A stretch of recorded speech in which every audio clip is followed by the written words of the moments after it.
Hey everyone, this is Trishina Ray, and I am recording this audio to go over my drawing process for a drawing I did recently, Deviantart 20th birthday, recreate the singer style challenge they did on the website, and I hope to record more stuff in the future about my not just drawing process but even my writing process.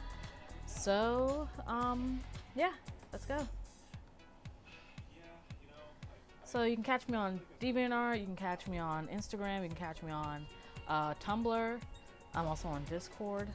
So for this drawing, I started out with just the form sketching because I wanted to get the pose down first before I added like all the details. And I believe I'm using just a regular Photoshop brush in black with I think I have opacity or size jitter on. The reason why I'm doing this is because I thought it'd be interesting, thought it'd be fun, build more content, more awareness, just showing how I draw stuff. And this isn't really a tutorial so much as it is just me having fun, explaining why I do the things I do. Go over her shoulder or not. So that's why it's being floopy.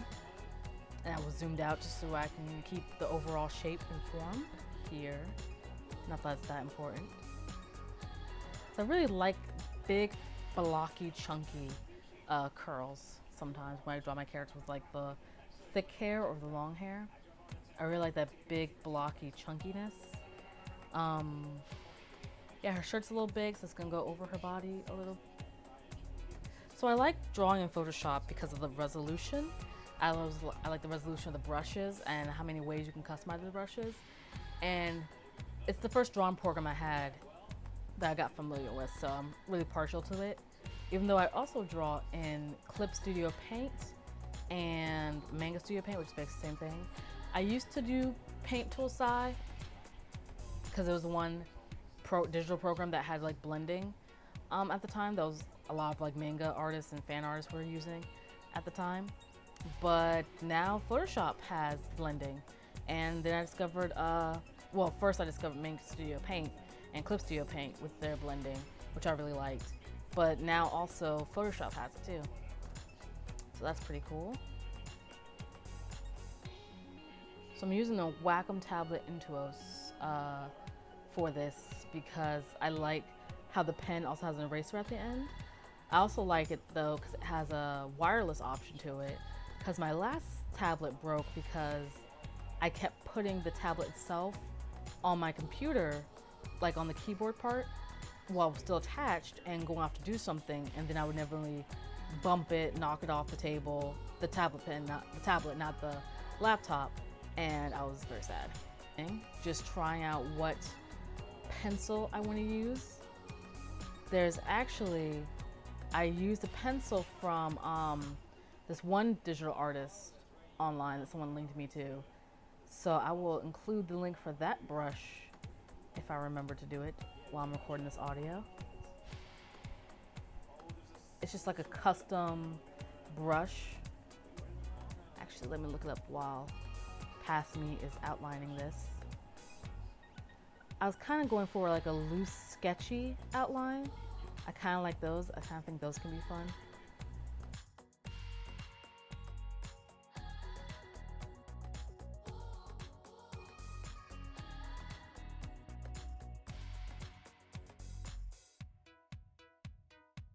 Oh, I also like using this tablet because of the zoom in and out feature. It's right on the tablet itself. So whenever you see a circle pop up on the side for a second, that's me accessing the menu so I can zoom in and out.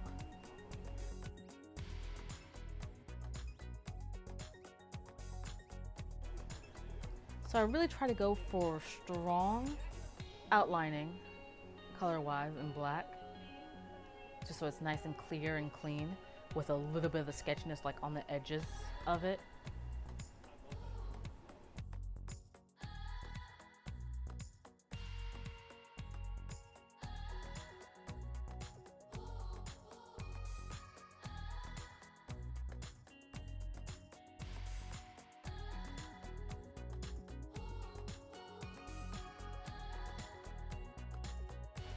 is a trick I learned once a long time ago, is you flip the canvas to make sure things still look right, things still look even. She has a really hopeful expression. That's one thing I've tried to like learn, is how to have a character tilt their head up, but still look attractive.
To have nice flow, but also keep those chunks for like a really thick hair. I think the original artist had like really detailed curly. I tend to do a mix between really detailed work and simplified shapes, because my training is actually in animation, so it comes out that way. Because in animation you want to have simple shapes, because you're going to be drawing it over and over and over and over again, 24 frames per second of animation time. You don't really want to spend 2 hours drawing every single hair, especially for television animation. Maybe for feature film animation you can, but for television animation you have to have these quick turnaround times. And I keep touching the mic's cord like my husband expressly told me not to do, so if the audio's a little funky, that's that reason.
So if it looks good, then I move on to coloring, trying to find the right color that I want to use. Pores is what you're supposed to do, and then build up through shades. And I like to do solid block coloring, turning off the opacity, jitter, and the flow, whatever, just to do a nice solid coloring. I turn on shape dynamics though, in order to, you know, because I can have small brush, big brush, wherever I need it, like in this corner where the hair and the neck meet, and then you just go back with the eraser and erase the overfill. It's a little tedious of a process, but you know, it's what I like.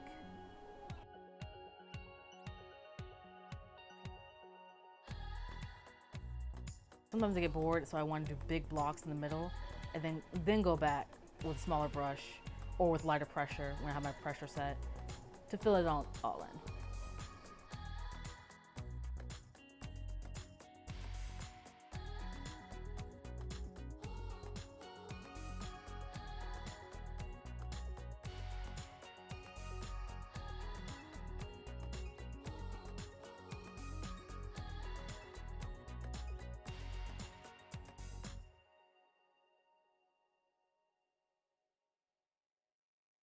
Are like my weakest point, so I'm glad this came out looking pretty decent.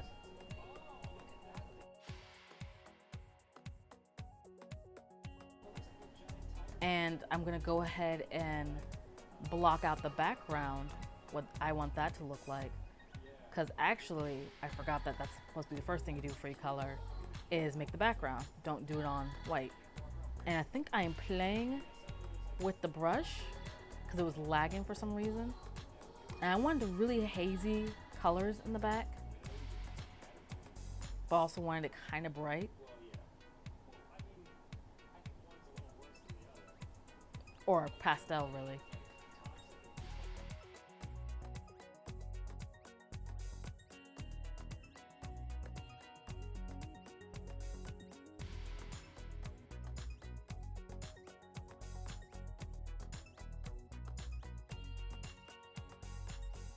Pure white, because I like making my eyes, the back of the eyes, corneas pure white. I think some people say don't do that, but I like doing it. I want to give her nice warm brown eyes. I'm going to start with the darker brown because it's going to warm up later. Those are her teeth. These are her lips. A nice, you know, berry red. Nice warm reds, desaturated reds.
On the outside of it, especially when it comes to those more conformed layers and shapes, the more conforming shape of the curve of the shirt.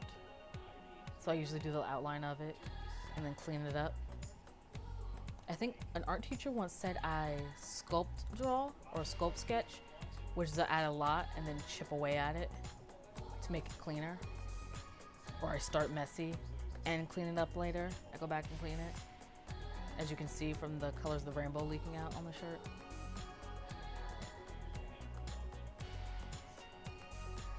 So yeah, I like to zoom out to make sure it looks good. Label my layers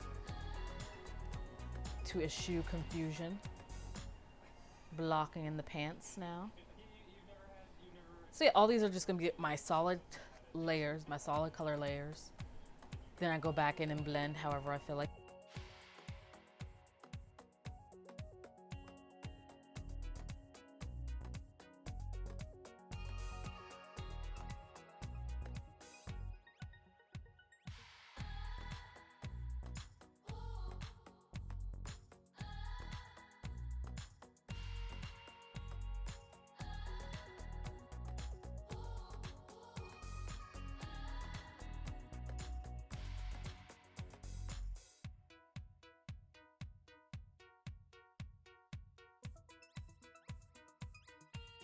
Recorded in 3 parts: the sketching / line work, the coloring, and the shading, and then the special effects, which is like extra highlighting and other effects that I'll add later, because I have a 1-year-old and a husband who both need my constant attention, and my child especially will try to snatch the tablet out of my hand as I'm drawing. So as I'm coloring this, I think it's supposed to be a Wacom tablet pen. That's when I realized my mistake, I believe, and basically it's eraser side out. That's why the tip is so rounded when it shouldn't be. So then I go back and I correct it.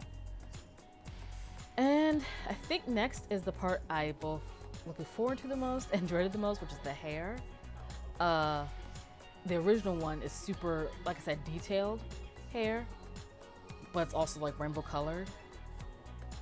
So my time is quickly winding up because I think my daughter woke up at this point from her nap. So I told myself, okay, just map out where you want the colors and then go back. So I think that's what I did here.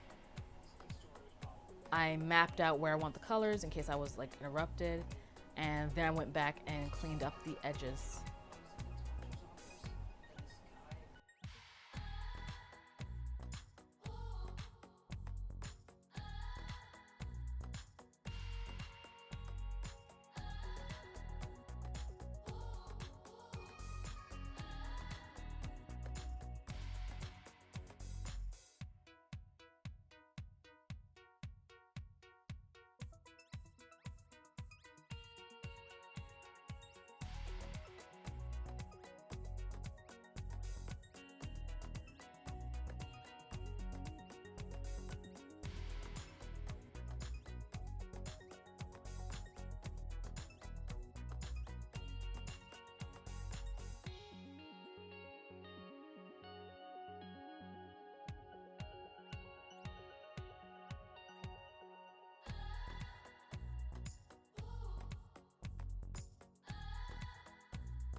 But actually I looked at the end results of the whole thing. But what I should have done is each section off the colors better. Because as you can see, like sometimes the blue meets the green. I did it with the green and pink, where the green was its own section and the pink stayed in her own section, and the orange swooped at the bottom had its own section. But I didn't really continue it throughout the rest of the way.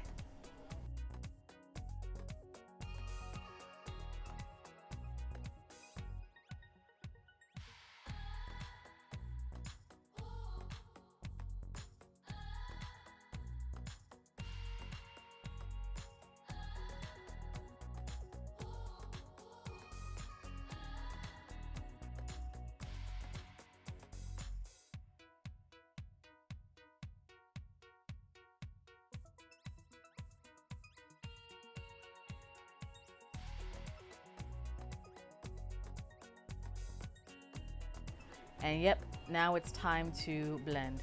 So what I did was make a new layer over my skin layer. Something that I always start with skin first. And then I create a clipping mask. And then I change my shapes.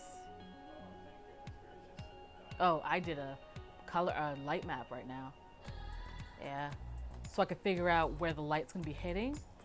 Mostly just notes to myself, but I decided to do it too for you guys. Where's the light gonna be hitting? Where are the shadows gonna be hitting? Because the light source is above her. Just something to help me. Soft brush, I think 50–40%. Soft brush with transfer on, which is like opacity on. And I start with my darks first, and I try to block out where all the dark spots are gonna be, where all the shadows are gonna be. Adding some dimension and depth to it.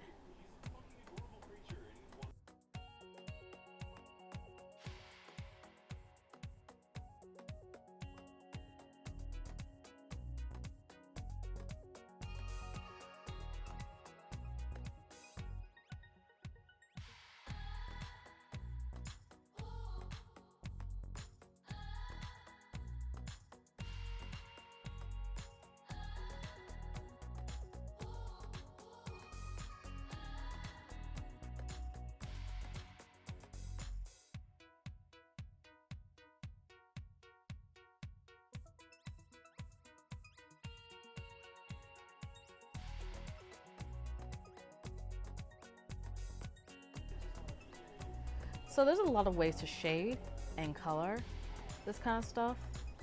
I've heard to just do blocks of shades, then go back to do your midtones and highlights. This is my highlighting right now. Again, I have like the opacity pressure set onto this. I think it's called transfer in the brush panel. So now I'm trying to do all my highlights. Where are the lightest parts of my drawing? That's how you really add dimension and shading and depth things.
Both my favorite and least favorite part of this entire thing would be the hair.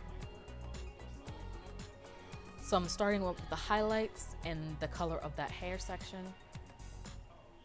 The very top of the hair, which is gonna be closest to the light source. And then next I'm working on the shading, trying to add some dimension between the chunks of hair that I'm doing. Like around the neck, where the back of the head basically is casting a shadow, where the sections of the hair are overlapping each other. That's what it's supposed to look like. The hair itself is overlapping each other.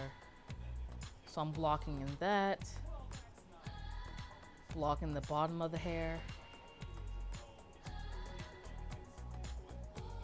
And I think I'm doing a little bit of shading, and yep, I'm trying to blend it a little more. Again, by picking up that middle color in between the solid color and the shading, the transparent shading. Now I'm doing the shadows between the back of the hair and the bangs, and in between the sections of the hair.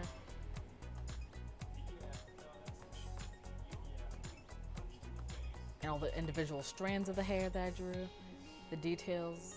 So you can see it's starting to pop a little bit thanks to the shadows and highlights. Add a little more highlights where the hair's gonna come out more. And adding even brighter highlights for more dimension. That's what you want. You want it to really pop out.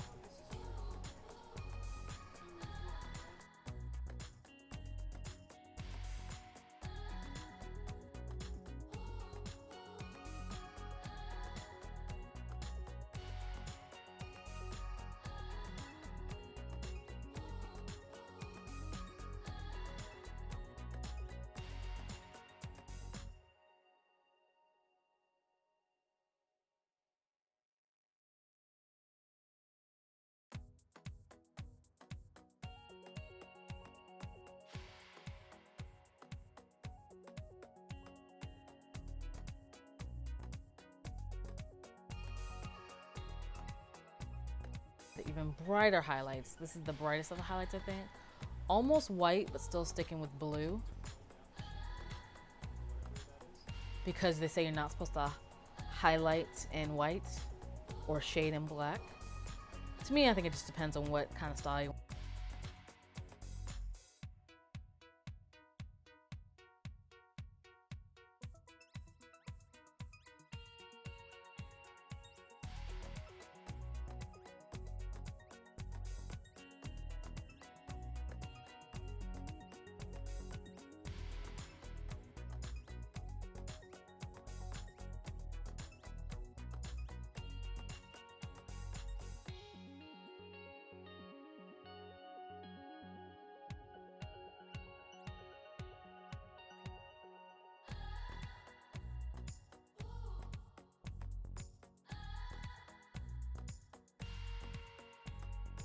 And then this is when I realized that I should have blended these colors between the sections better. So what I'm doing is use the eyedropper tool, and I have the paintbrush set to opacity pressure, and I would pick up one color, brush over the second color, use the eyedropper tool to get the color in between and work it into that way. And I kept going that way. I don't think I really like the effect. I think it would have been better if my colors were more, or my art style had been more realistic with like individual strokes. The pink and blue I didn't mind as much, but the green and blue I had a lot of trouble with. And I think I tried to do a shortcut later. I'm not quite sure how I liked it. So yeah, this was a mistake. I should have done this a little differently. So I'm still trying to figure this out.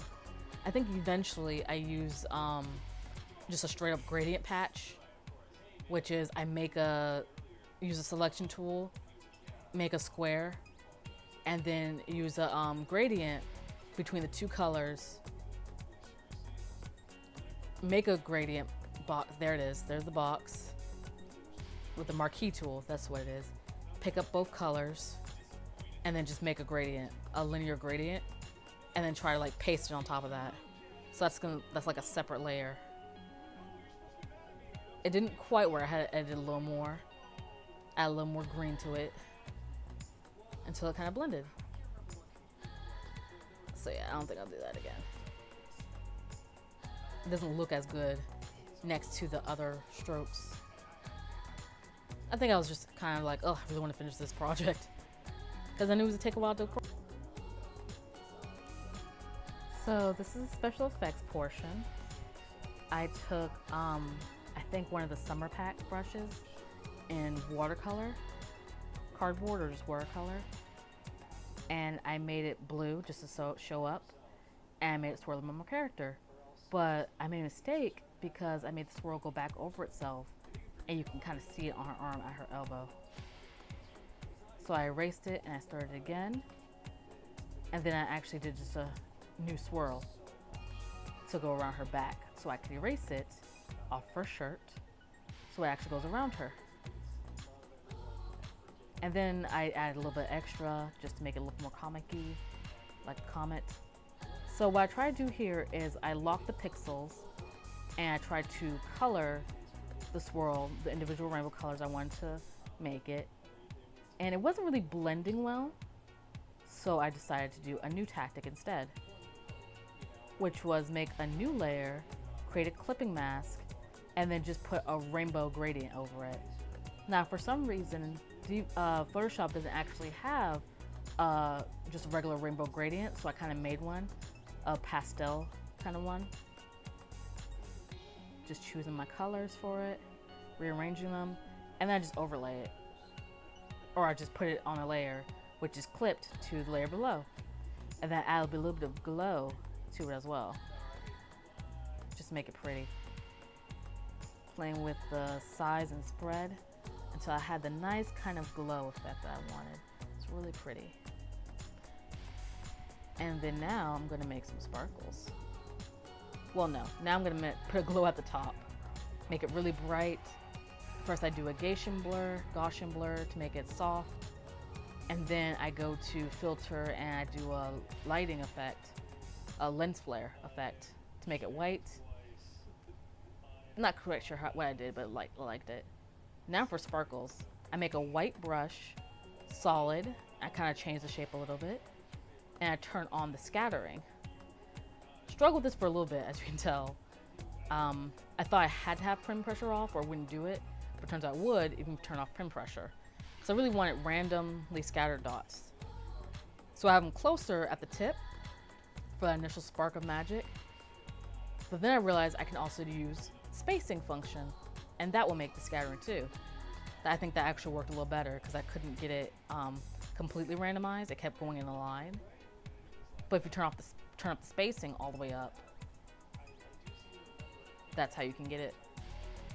So I sprayed it around, and then I made a duplicate layer, used a motion blur, blurred at one angle, did another duplication, blurred at a different angle, and then used some color dodge or overlay, and then I added a glow effect to it, to the layer. And then I did a little bit of a rainbow effect to it by either using gradient overlay. Yep, I did a gradient overlay on the initial layer. So it's scattering, motion blur one direction, motion blur another direction. Those are the three layers I had. So I made another rainbow, following Roy G. Biv this time.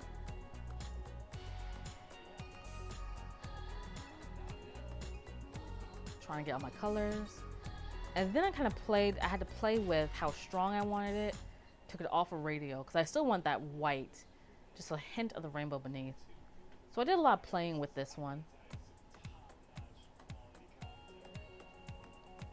In the end, I just did it as light of an effect as I could, playing with how it looks different ways. And I like that one, because it kind of gives a hint of the rainbow beneath, without overwhelming it.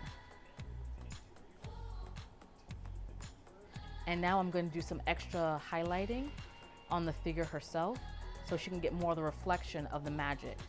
So a little bit of yellow at the top, because that's what's near her. A little bit of blue near the bottom, because that's what's also near her. That part of the rainbow is what's on her.